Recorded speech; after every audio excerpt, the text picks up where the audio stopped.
Hey guys, welcome to You the Boss podcast, episode 62. Today we're going to be diving into how you don't need to feel ready, you just need to move. Before we get started on this episode, I want to say thank you. Thank you for being here. Thank you for tuning in week after week. Maybe last week wasn't a good week for you, and maybe this week you're back on your routine, you're getting started, you set yourself up for the week. Or maybe somebody sent you this episode because they thought that it would resonate with you. Thank you for taking time to tune in, to listen, to allow me to bring value to your ears and to your mindset. And thank you for also putting yourself in this arena. It's not easy to show up as a boss, and here you are doing it anyway. So let's get started.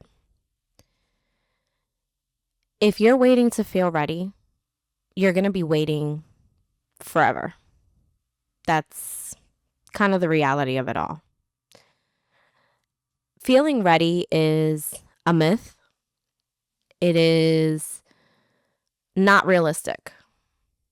I know that that's not the fun thing to say, especially in a world where we are conditioned to do what you feel. And sometimes the feeling of being ready never shows up. And that's the myth that I'm here to talk about today. There's going to be a couple of truths in this episode that I'm not going to shy away from you. So if maybe you're not in the right headspace in this moment, good. I'm glad. I'm glad that you're here. I'm glad that you're tuning in, and I'm just advising you, giving you the upfront truth that there's going to be some bombs here. There's going to be some truth bombs. There's going to be some real life examples, and I'm going to give you some practical steps as always. But ultimately, I want to start from the front and tell you that the societal conditioning about how you have to be ready to do something is just not true. There is this fear of failure that comes with this quote unquote readiness. There is this fear of perfectionism, and I'm here to call it out. Readiness is just fear in disguise. Saying that, oh, I don't think I'm ready for that is just fear in disguise. That's the truth. And I can say this because I've told myself this, that if you were ready, you would already be doing it. And that's the reality of that. Most people that make it in anything, most people that are successful in their different careers or their lifestyle or their life in general, they started before they felt ready. They started before it was perfect. They started before everyone was looking. Action breeds confidence and courage. Inaction breeds doubt and fear. That's by Dale Carnegie. When you move, when you begin to move towards your goal, when you start to make decisions at your job and you start to maybe demand more of yourself and doing things scared, you get the confidence to continue doing them. You get the courage to continue pushing yourself and putting yourself out there. When you don't do anything, when you wait to be ready, it feeds that doubt and it feeds that fear. It feeds the unreadiness that you feel. I've said it a few times. You guys know my story if you've been listening for a while. But if you haven't, you should know that I waited a good 2 or 3 years before starting this podcast. And I felt underprepared. I didn't know where to start, even though I was literally surrounded by people with media companies, by people who were already recording podcast episodes, by literally listening to podcasts. I still delayed it. I said I wasn't ready. I don't even know where to start. And I waited that good 2 years, and then it was the summer of 2020, and I was having a good conversation with a friend of mine, and I was like, we should start a podcast, and we should start a true crime podcast, and we could talk about this, and we could talk about that. And she was all about it, but it wasn't her time. And then I realized that I didn't want to start a true crime podcast because I love listening to true crime myself, and I would rather listen to others than necessarily dive into that realm. It's like a guilty pleasure of mine. So then I met with a friend of mine, and you guys know this. He is the owner of Jersey Media. And I was like, listen, I want to start a podcast. And he was like, come through. Let's talk about it. And it wasn't still for another 3.5 months that I recorded that episode. And it was another 2 or 3 months before I even put the episode out because it was long, because I said a lot and I had to edit it. And it was just all of this confusion, basically. And I was totally unprepared when I launched this episode, the first episode of this podcast. I didn't even edit the bulk of it, honestly. My friend helped me. And then after I put that first episode out, I was like, okay, what's next? And I literally have taken a dive into learning how to edit, learning the topics, learning to come with the knowledge, learning to do those things. And while we are still on the brink of taking off and we are still in the midst of doing those things, and sometimes doubt can creep in, I was never ready. I was never fully ready to launch this podcast. I just started it. And the second I started to get the courage and get the confidence to continue doing it. So maybe you're a mom that is thinking about starting a business and there's just so much chaos. Or maybe you have started an LLC and you haven't done anything with it because you don't really know what to do. Or maybe you're a person who has a reel pending in their social media and you're just afraid of it being imperfect and like, ugh, I hate social media so much and I have to do it. It's a necessary evil for my business and etc. Or maybe you're just a person that you're afraid to start going to therapy or to a gym class. And you're afraid because you don't feel ready. Maybe you don't feel confident in that. And if you know anyone that has done any of these things and you know that they've come out on top, something that they all have in common is that they didn't wait. They moved. They made a decision. They made a choice to say, you know what? I'm just going to do it. I'm just going to go. Maybe they didn't directly go to that big city gym class, but they took a few YouTube classes in their living room. Or they went to their local yoga class and they decided they really liked it. So then they started going to the gym by themselves. Maybe you don't have an example of someone going to therapy in your family and that really worries you and you really want to go, but then you just decide, you know what, I'm going to do a quick Google search. You know what, I'm just going to get the local therapist in the area and I'm just going to go. You moved. You didn't wait. Today, I'm going to cover a couple of steps about how to move when you don't feel ready, how to move without that readiness. And before I go into those steps, I want to remind you that you are worth everything that you want to accomplish. You are worthy of it. You are worthy of the success that you want to achieve, whatever that looks like to you. For some people, that's monetary. For some people, that's spiritual. For some people, that's luxuries. Whatever that looks like to you, you are worth that. Just because you don't feel ready does not mean that you're not worth it. Don't forget that. So the first step in how to move without readiness is start small and messy.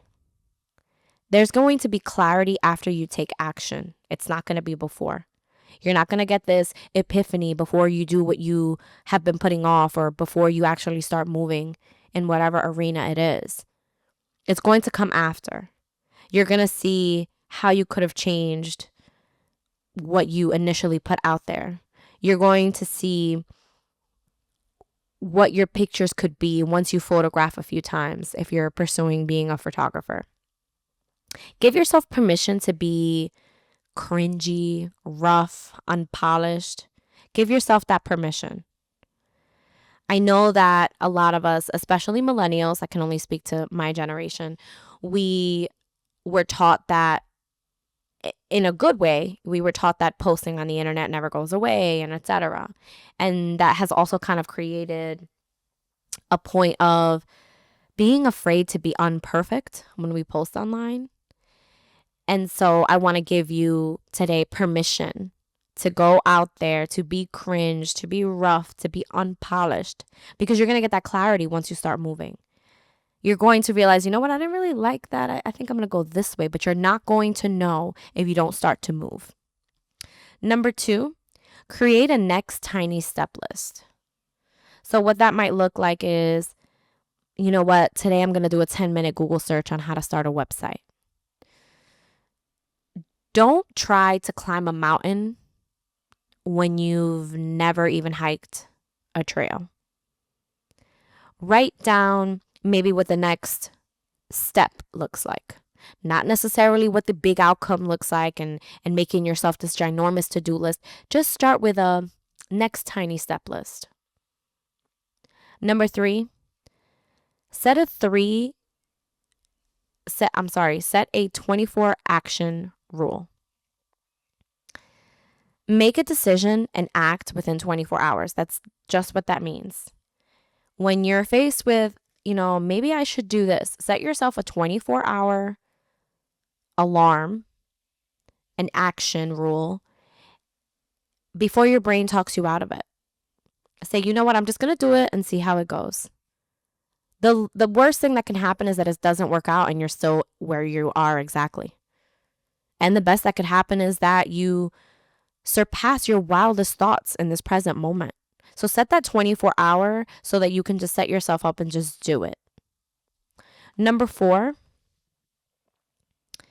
reframe fear as a green light. Our brains are automatically wired to want to stop us, want to protect us. Not in a negative sense, but because in a human being way, our brain is meant to protect us. It is meant to keep us from, danger, whether that's like walking in traffic, etc.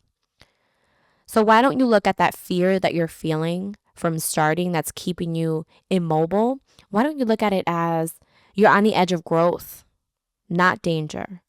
Why don't you look at it like, I'm petrified of applying for these jobs and just getting crushed and getting rejection, because that's a real thing, right? But the worst that can happen is in you applying is that you don't get the job. How's that any different than from where you already are? So make sure that you're taking fear when you feel it and say, you know what, this is my green light. I'm on the edge of growing here and I need to do this. I want to encourage you to journal. And I'm going to give you 2 questions that you can journal about at the end of this episode. And that's, where in my life am I waiting to feel ready? And what is one small move I can make today for that? I always recommend a book. And this was a book that I listened to on Audible a while ago. And the book is called Daring Greatly by Brené Brown. And this book is going to give you courage. It's going to help you to show up before you feel certain or ready. It is going to encourage you to feel vulnerable. It's going to encourage you to feel stronger and to see your progress. If you're struggling right now with fear of judgment, perfectionism, imposter syndrome, this book is great. And I also have a few episodes on perfectionism and imposter syndrome on this podcast, so definitely go listen to those as well. The exact barriers that keep people waiting to be ready are mentioned in this book. And a quote from this book, just to give you a little bit more edge about it, because this line hits different. Courage starts with showing up and letting ourselves be seen. You don't need to feel ready, you just need to show up. I hope that serves as a reminder that shooting for perfection is a form of hiding, and that real growth happens when we choose visibility and action over comfort. You don't need to be ready. You just need to be brave enough to move, even while you're shaking. This week, I want to invite you to DM me or tag me when you take messy action. Again, that can be you're taking a yoga class for the first time in 5 years. That can be putting together a reel about your career. This can be anything that it looks like to you that is holding you back, whether that's in your business, in your career, in your relationships, in you just literally wanting to start a friendship with someone that you think you can't have a friendship for. I want you to DM me or tag me, whatever you feel comfortable with. And I want you to show me where you're taking messy action. Let's talk about it. Before we end this episode, I want to encourage you to leave us a review wherever you listen to your podcasts. We're on all streaming platforms, Spotify, Apple, and YouTube. Leave us a 5-star review. We definitely appreciate it. Thank you for listening. Come back again next week for another episode of You the Boss podcast.